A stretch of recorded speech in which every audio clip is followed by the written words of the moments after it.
Welcome to Freedom Cast, where your hosts, Jordan and Miranda, show you how to get just a little bit more out of life. Are you ready to leave normal behind?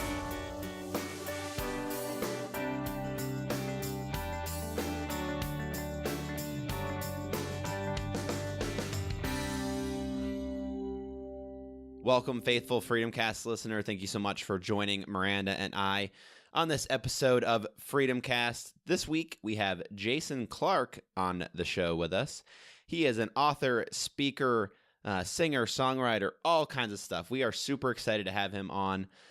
We absolutely loved this interview, so we are super excited to share it with you. Grab a cup of coffee, grab a seat, and definitely tune into this one and take notes too. Miranda and I wish we took notes during it, but we were super happy that we can listen as many times as we want, and you can too. So grab a notebook, grab a coffee, and sit in and listen to this episode.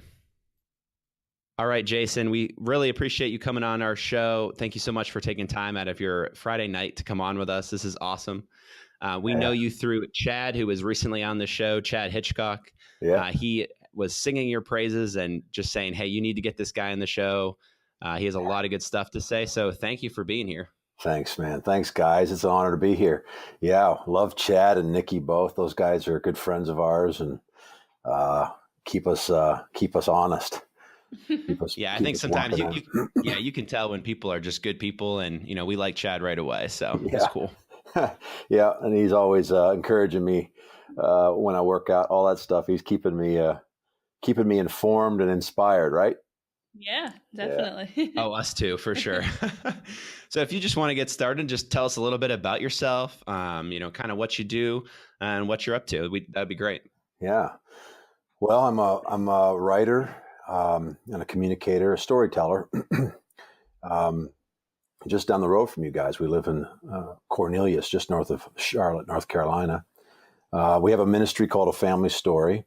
It really is just a platform to amplify our life's message, which is the love of God. I'm also a husband and a dad, and that's pretty much it in a nutshell. What can I tell you? Oh, that's great. If you want to talk a little bit more about that, what you and your wife created there, that'd be awesome. Yeah. Well, Family Story is our ministry. Again, it's just a platform. It's like an amplifier for what God's been doing in our lives, for our message. I speak often. I travel a little bit and do a lot of speaking. And I'll say often that I only have one message. God is love, and His love is always good. But I can go on about it for like 50 hours. So. For sure. What a great message. Yeah. And so that's it. I mean, that's really the great awakening of our lives. If you could boil everything down to one thought, if you could boil everything down to which I need, I'm a simple guy. I can't be too complicated, but the idea that God is love and His love is always good, that's the message. And then really the faith element, the part that I do a lot of teaching on is the other part of that phrase is, if God is love and His love is always good, I exist to grow more sure. More sure today than I was yesterday, more sure tomorrow than I am today. And so that message is what we're passionate about. I've written several books, and they may have the implication off the title that they're about different things, but at the end of the day, they're always about that one thing, the perfection of His love for us. That's awesome. So did your writing the books stem from your experience with A Family Story, or did you kind of get the inspiration for A Family Story from writing? From writing. We were on staff at a church about 3 years ago, and felt it was an invitation from God to step out and start a ministry. And I'd been getting invitations. We'd had several books come out, and I'd been getting invitations to speak. And so that really A Family Story is just that platform, that covering that allows for us it's a teaching ministry that we have primarily. So I've got a lot of books and get the opportunity to speak. And so it's just a covering. It's a covering for us. But, the reason we named it A Family Story is if it isn't family, it isn't kingdom. And Jesus, he invited us to pray to Father, which is first and foremost an expression of family. He always called God Dad. And he came to show us what it looks like to live sure as a son in your Father's affection. And then he taught us to pray, thy kingdom come on earth as it is in heaven. And, I really believe that that the expression of kingdom must look like family. If it doesn't, it actually isn't kingdom. And so that's really the idea behind the name A Family Story, is that every story that we're telling, the story we've been invited into, is a family one. And it looks like sonship, and it looks like daughtership. It looks like being loved and becoming loved. So that's awesome. Yeah, that's such a great message. I had the chance, Jason, to just look at a couple of your books on Amazon. I think the one is titled "God is Not in Control" or "God is in Control" or something like that. I just was wondering how that title came to be, because I liked it. And maybe just talk a little bit more about that book, because I'm an author as well, and I love writing books. I love getting the message out in that way, and it's super cool. So if you want to talk a little bit more about that, that's the new book. That's the new one. It's cool. God is Not in Control. The whole story is better than you think. And I wrote a book called Prone to Love a few years back, which really is the message. It's and in that book, I wrote a chapter under that title, God is Not in Control. And I found that it got me in trouble, which is probably not surprising, but well, I can understand that where people might get, the idea is here's my passion, is that people would experience intimacy with God. And you can't experience intimacy with someone that you can't trust. And if God isn't always good, well, then you can't always trust him. And I think there's a great disconnect in the church, especially, where we have the knowledge of God. We know who he is, and we know that he's good, and we know that he's love. And so we teach it. We believe it. We would say it. But we don't know how to access intimacy. We know the names of God, but not necessarily have we had encounter with the interpretation. And so there's this great big gap between knowing God intellectually and knowing God emotionally and actually intimately. And the idea that God is in control is it actually you can find an awful lot of tension with the idea that God is in control and the idea that God is good and that he's always good. Because if God is always in control and he's always good, then we've got a real issue. Let me tell you a story. It's the best way to do it. Go ahead. Years ago, I had the idea that the sovereignty of God is about control. And that's really what I was going after. I'm going after intimacy in this story, right? So the idea that God is in control is how I would have described him, how I would have described his sovereignty. And I had a friend, I was waiting tables years ago, and I was probably 23, 24. And this lady, this friend of mine, she came to me and she had some questions about God, right? So I start telling her about who he is and about how amazing he is, and about how much he loves us, and about how trustworthy he is, and about how kind he is, and generous. And I mean, it was one of those moments where you could see that she was coming alive. Like she was actually getting answers to questions that she really wanted to have answers to.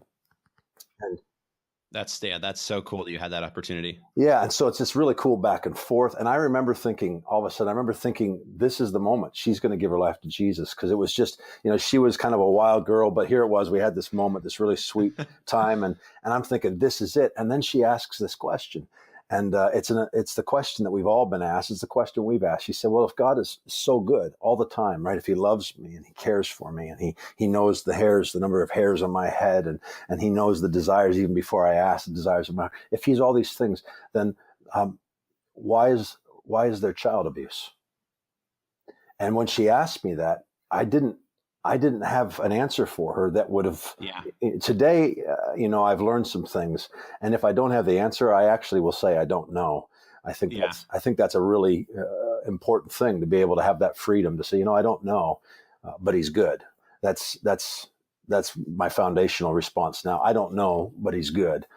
But at the time, I didn't have that. What I did have in my back pocket was my definition of sovereignty. So I just blurted out, I don't know, but I didn't say I don't know. I just said, well, God's in control.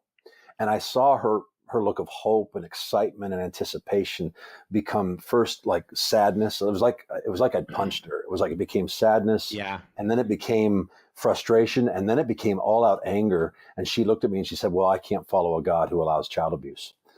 And off she went. And I realized that the very description I tried to give her about the nature of God that would set her at ease actually cemented her resistance to him, because what I had done is I'd spent a good half an hour explaining the perfection of his love for her, and then I'd undermined all of it. I'd explained the goodness of God and then undermined all of it by saying that he was also in control of the most evil, heinous act that has ever existed on the planet. And what I'd done with my misunderstanding of the sovereignty of God, I had actually given God credit for this horrible act. And it wasn't something I'd done intentionally. It was something I'd done out of my heart for her. I wanted to see, but I knew when I gave the answer that it wasn't answering the question. I had the same question she had. Yeah. And so really I wrote this book. I believe in the sovereignty of God. I believe that he's omnipotent, omniscient, omnipresent, I believe in all the omnis of God. Yeah, all the omnis. But I believe that control is the wrong narrative, the wrong word. I believe love is the best way to describe his sovereignty. And I believe that Jesus is the best picture of the sovereignty of love. And that when Jesus came, he didn't control us. He actually laid his life down for us and died so we could actually be free to control ourselves. And so actually, I believe in the sovereignty of God, but I believe control is a really flawed lens, a flawed word. And what it does is it undermines his goodness. And what I started off saying is, you can only have intimacy with someone you can trust, and you can only trust if he's always good. And so what we've got in America is this definition of the sovereignty of God that undermines his goodness and therefore access to trust and access to intimacy.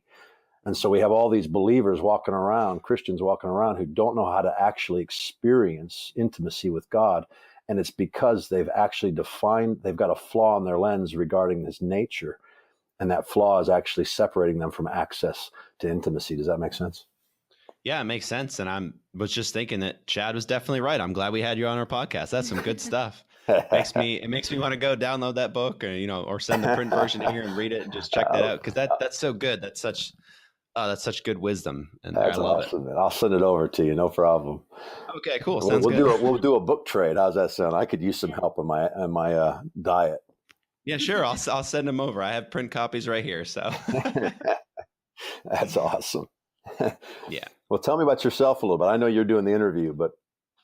Oh yeah, it's all good. Like we said, I mean, me and Miranda are from, she's from Pennsylvania. I'm from Maine. We're living down in North Carolina now. We've had a lot of change over the past couple of years. Yeah. We moved in August and decided to start this podcast up in September, and really just it's our goal and our heart to really do what God wants us to do with our lives. And I think this podcast was just one of those things.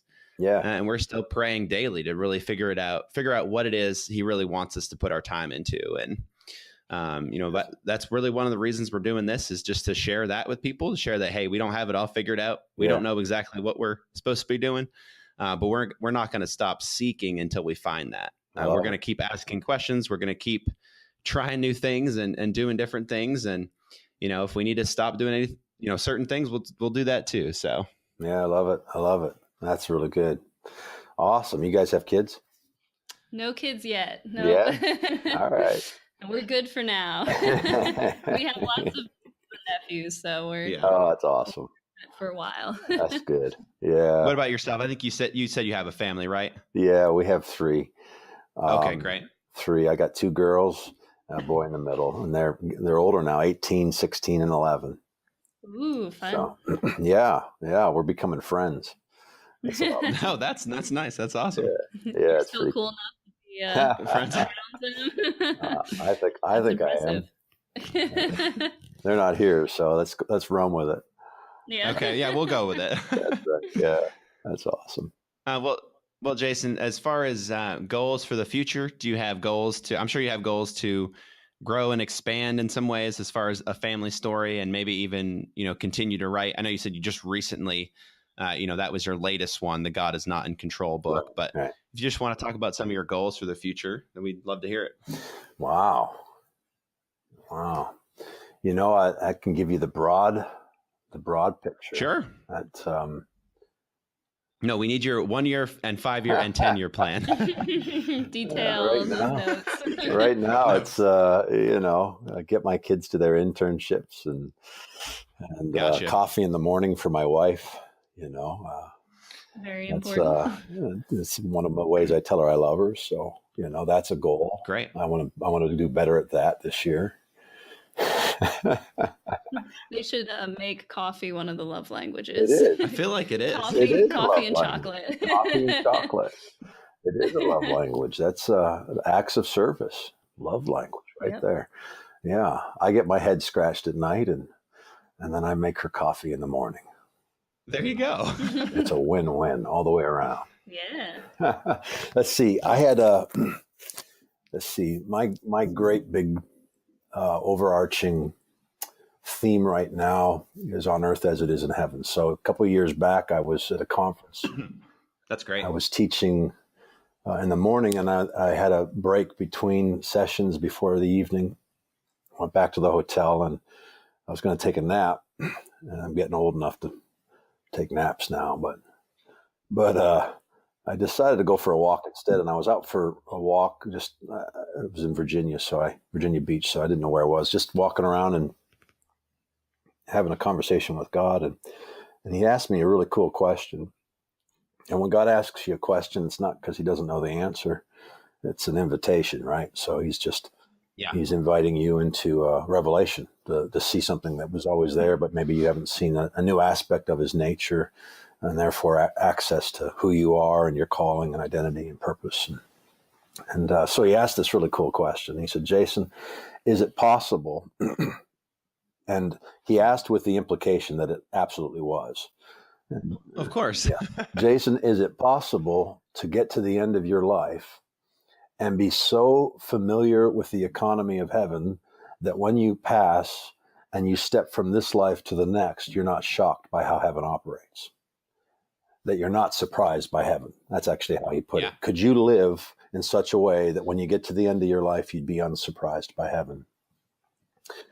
And of course, the implication was, Jason, it is possible that you could live in such a way that you become so familiar with how the economy of heaven works that when you get there, He wasn't saying I wouldn't be amazed and in awe by how thrilling heaven is, by how, it's beyond all we could ask or imagine. I mean, that wasn't what He was saying. What He was saying was, could you become so confident in the economy of heaven, which is love?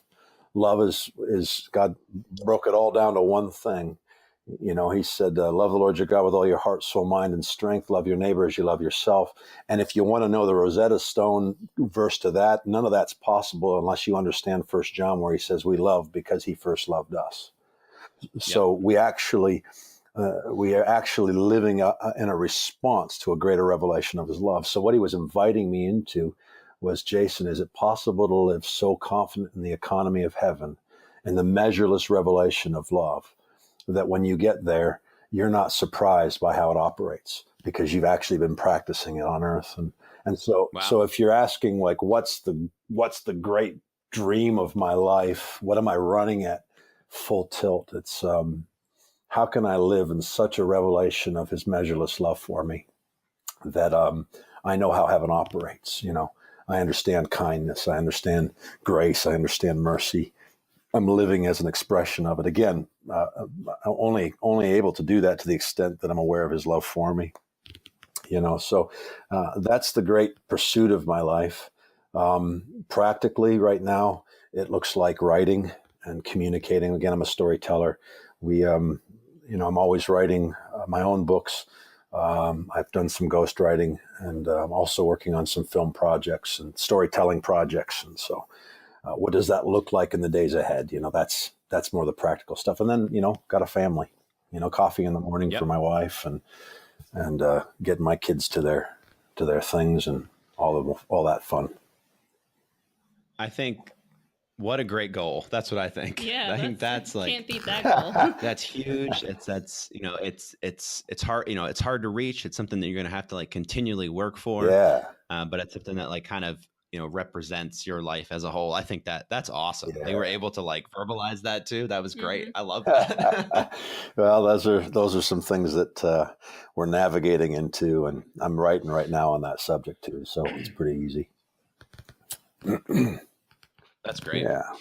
If we want to jump into, have there been any major hurdles in your life that you want to discuss, or if you have any stories to tell with that, and maybe in a way how that's kind of brought you to where you are now with kind of having those goals, Yeah.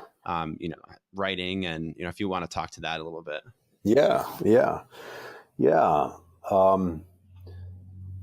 My probably my greatest wrestling match in life has been insecurity and fear. I know those are kind of broad, maybe more specific. I got saved when I was 5. My dad and mom were pastors. I moved around a lot, and but never felt like I probably belonged. I don't know if I think probably most people have felt that feeling, but oh yeah, sure, I have for sure, and felt just a sense of disconnect and insecurity. Maybe would enter into my life. Things I've chased. I've chased after some dreams and promises in my life. For years I had a music career, if you want to call it that. I certainly gotcha. Certainly wished it was a career. It was definitely a pursuit. But I found myself several years ago. I found myself out for a run, and I'll just tell you the story that. I've been listening to a message from a mentor from a distance by the name of Chris Valton. I don't know if you're familiar with Bethel, but pastor out in California. Anyway, nope, I've not heard that name, but continue. He was telling a story about he'd been at a dinner, and he'd been at a dinner with a bunch of leaders dinner, and he was there with a friend. This guy was. It was kind of prophetic, if you're comfortable with that word. Sure, and kind of had that type of personality, and anyway, Chris is telling the story. He says this guy's name is Graham Cook, another amazing leader, and he says Graham's over there eating. He's not paying attention to anyone. He's just eating. And it just focused on his meal, and they're in the middle of a group, lots of leaders, and all of a sudden, Graham pushes back from the table and bursts out. He says, "I don't want to be desperate for God," and then he goes back to eating, and that sounds like a prophet, right? And yeah, so Chris is telling the story in this podcast. I'm out for a run listening to this message. And he says, he starts to rethink, what was that about? Like, he starts thinking through the conversation, through the day, through the teaching. And finally, he gets up the nerve and he asks, and he says, "Hey, Graham, what are you talking about?" And what Graham said, and Chris relayed through his message, was the aha moment in my life that maybe had been 15 years in the making.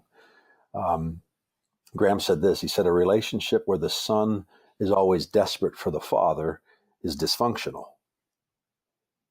And then he went back to eating. And when I heard it hit me like you wouldn't believe, because I knew that it was true, even though for most of my life, I had defined my relationship with God based on my desperation. In fact, that word had become part of a love language between us. Like, "I'm desperate for you." I used to sing it. It's a good song. Yeah. And so I knew there was something for me. When you hear something and you go, "That's a good thing," but then there's something deeper for you. Yep, it hits you, but you're not sure exactly why. Yeah. So I was like, man, there's something really deep for me in that. And so I began to ponder it over the next 2 weeks. I like to go for a run, and when I'm running, I like to talk to God. And so I was pondering it, and about 2 weeks later, I'm out for a run, and all of a sudden, God begins to speak to me, and He reminds me of a word someone had prayed over me, a prayer someone prayed over me many years earlier about how he saw me as a spiritual giant, even though I saw myself as a spiritual dwarf. And he was reminding me of that word I'd received. And he said, Jason, he said, 15 years ago, I told you were a spiritual giant. And I've been saying it to you for 15 years. Every day I've been saying it to you. I haven't changed my mind. I never will. And today's the day that I'm going to actually ask you to make a decision. Either believe me or don't. And when he said that, I was like, man, that's like, it was one of those moments of like a holy moment where God's like saying, hey, I see you as a spiritual giant, and today I'm going to make you make a decision. You'll either believe me or you won't. But if you do, we got a new journey, right? There was an invitation. And so I'm thinking to myself, wow, that's like crazy. And then all of a sudden he says, hey, Jason, am I a good father? And I'm like, yeah. And he says, well, then if there's desperation in our relationship, it's not on my end. And so he was answering that question that from that message 2 weeks earlier. He was saying, hey, if I'm a good father, if there's desperation in our relationship, it's not on my end. And so by the time I got home, I'd made the decision that at that point in time, I said, God, from this day forward, I'm going to interact with you based on your love for me and not my love for you. From this day forward, I'm going to go ahead and I'm not going to pray any more desperate prayers. And what I began to realize was most of my relationship with God was desperate. And I was operating out of insecurity, and it was affecting my relationships everywhere else. It was affecting how I could pursue things in my life. It was affecting my faith and what I believed in. The best way I can paint the picture is this. If I'm sitting at a table, and of course he began to unpack this for me over the years, but if I'm sitting at a table and you see me there with my son, and you can see that my son, we have food on the table, but my son is starving and desperate and begging me for food. You'd actually have to, probably call the authorities on me. And because I would be an abusive father if you saw it to be true. And I realized that most of my relationship with God had been about my desperation for him instead of his perfect love for me. And so I began to decide that from that day forward, I would base my prayer life on his love and on what he'd done at the cross and who he was, and not on my needs. And it changed everything. It literally changed everything. It was the aha moment that really was the springboard to where we are today and what we're dreaming into, and that we could, our relationship could be defined by his love for us instead of our love for him and our desperation. Yeah, that's great. Sounds like you kind of hit like a total paradigm shift in your thinking with that, and that's great. I love what you're saying there. Definitely, just it's got my mind going and thinking about that stuff, and just how do I think about that? Like what what's my opinion on that? So it's great. I love it when my mind's like, like what do I think? So I think that's cool. Yeah, because you never really think of it quite that way. I've never thought of it that way, but yeah. Well, I don't think about it this way, and you don't have kids yet, but this is a simple one. I don't want my kids desperate for my affection. That's the last thing I want. I want my kids confident in my affection. I want them so sure that I love them. I want them knowing that everything I have is theirs. I want them hungry. Hunger is different than desperation. Blessed are those who hunger and thirst for righteousness. They shall be filled. I mean, I'm all about hunger, but I've definitely removed desperation from the scenario. It's not the kind of relationship. I don't believe he wants desperate kids. I think he wants kids like Jesus, confident in his affection, living as that expression on earth. Yeah. Good stuff. Very good. So I can tell that this stuff kind of gets you fired up, but one of our questions was like kind of what gets you fired up in the world, and maybe like what things, really you kind of see that you might want to change. I think you're involved in like a family story and you're writing and stuff, and you kind of want to have, probably it seems like you want to give people those thoughts, and you want to help people have those aha moments and just kind of think, but am I kind of right there, or if you want to talk a little bit about that? Yeah. Well, what gets you fired up? Great question. Turn it around. Well, here's the thing. What gets me fired up is seeing you fired up. So I like that. like honestly, what gets me fired up is when sons and daughters discover the pleasure of their father.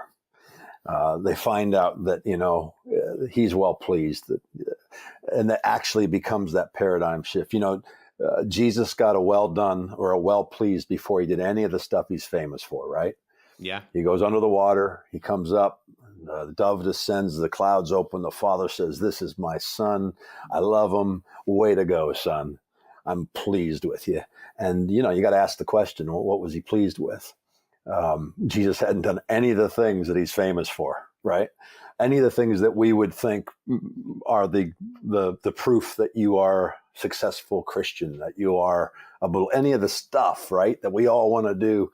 And yet I'm convinced that Jesus spent the first 30 years of his ministry. He was 33 years in ministry.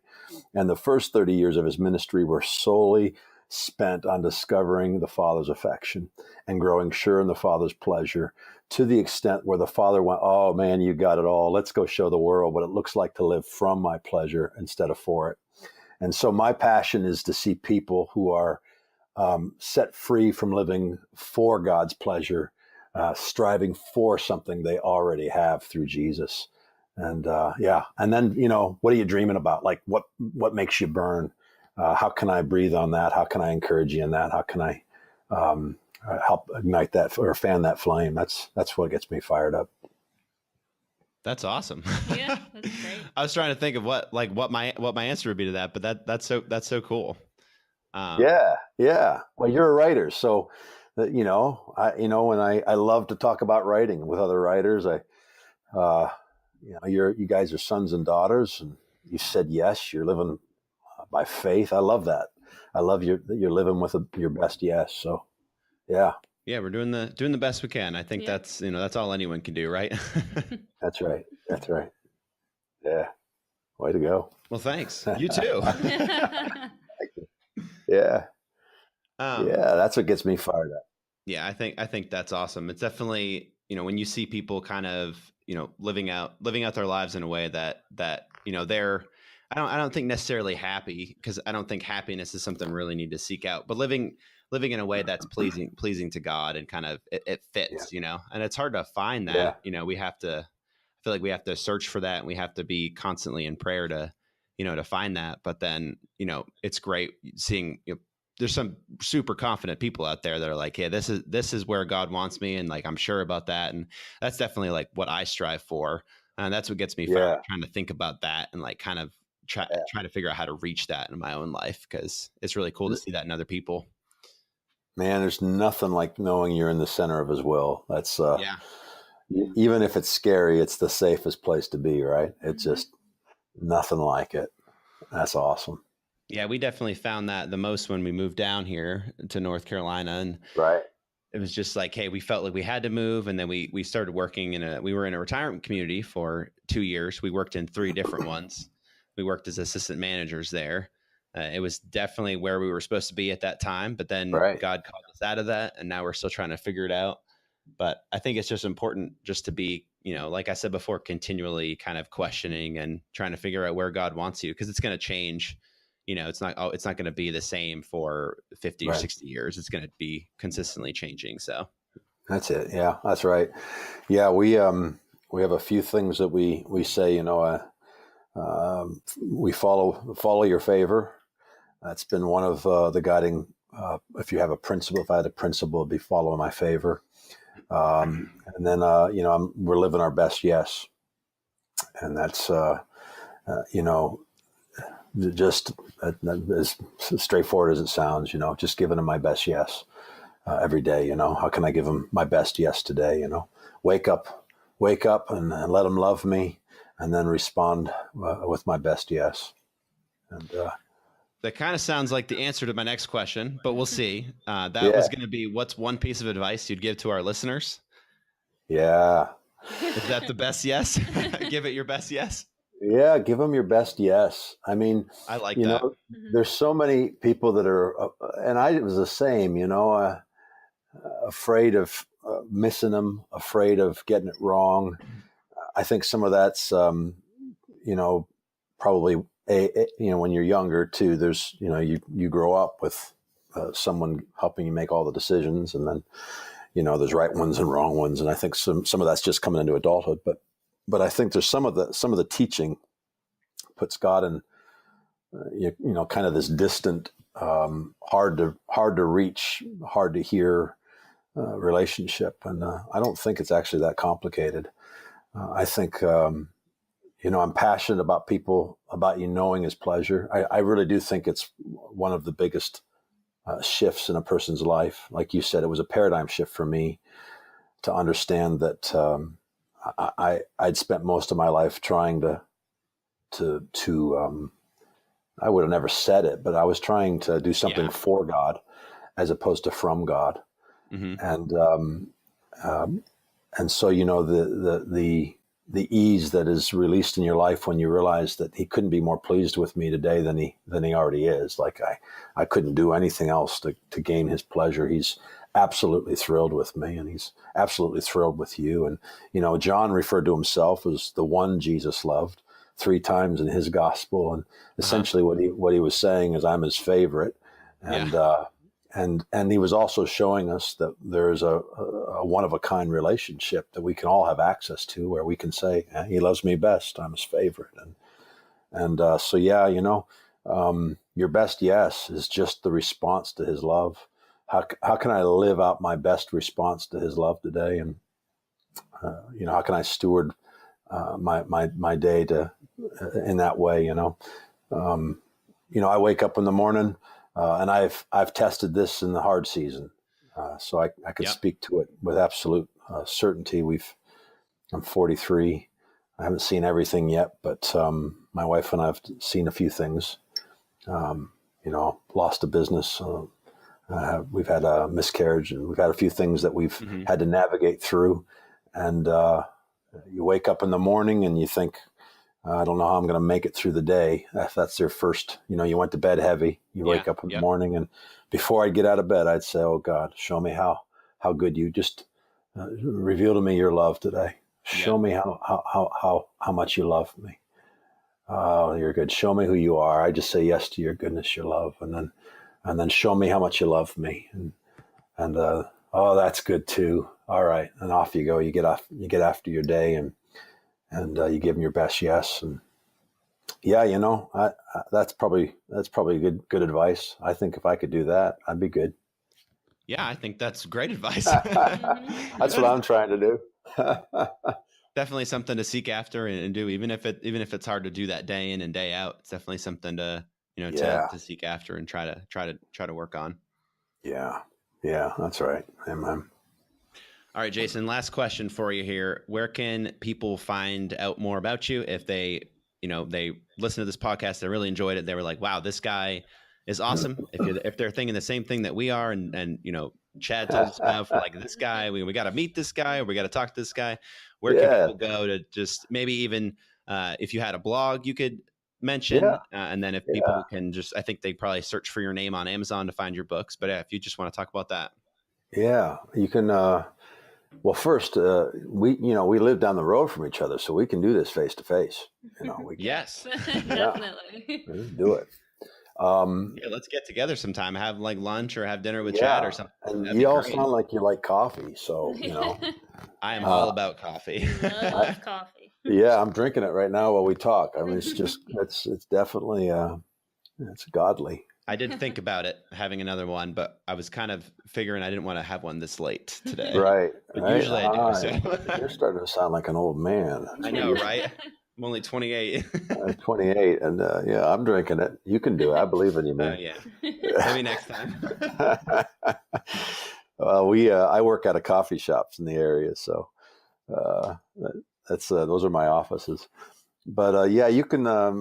We're online. Familystory.org is the ministry website, and then if you want to go to my personal site, we're about to relaunch it. But it's Jason Clark is. All one word, JasonClarkIS.com. Okay, awesome. Yeah. What coffee shops do you frequent? Because I go to I walk to some coffee shops. I walk to Waterbean in Cornelius, and then the Starbucks over there, even from Huntersville. just when I'm feeling a long walk. So I probably have seen you in there. Didn't know it. Probably have, yeah. I've done Waterbean a little bit. Right now, I'm doing Old Town, which is right in Cornelius, right on the main street. We'll have to Pretty try cool that one place. out. Yeah, I don't it's even know where. Yeah. Right it's on the a main cool street. vibe. I hadn't Yeah, heard of it. right next to the right next to the police department. So yeah, Okay. it's a pretty cool vibe in there. And then Waterbean, I've done Waterbean, and I met Bucks often, either Birkdale or over there in the Marshall's Plaza. So Gotcha. Yeah. yeah. Anything else you want to share with our listeners, Jason, or anything else you want to talk about here? Guys, honored to be with you, and looking forward to meeting face to face at some point. And blessing to your listeners, and health and life and grace. Yeah. Thank you so much for coming on, Jason. I personally am definitely going to be thinking these things. Yeah. A lot of wisdom I'm going to be thinking about tonight. So thank you so much for coming on.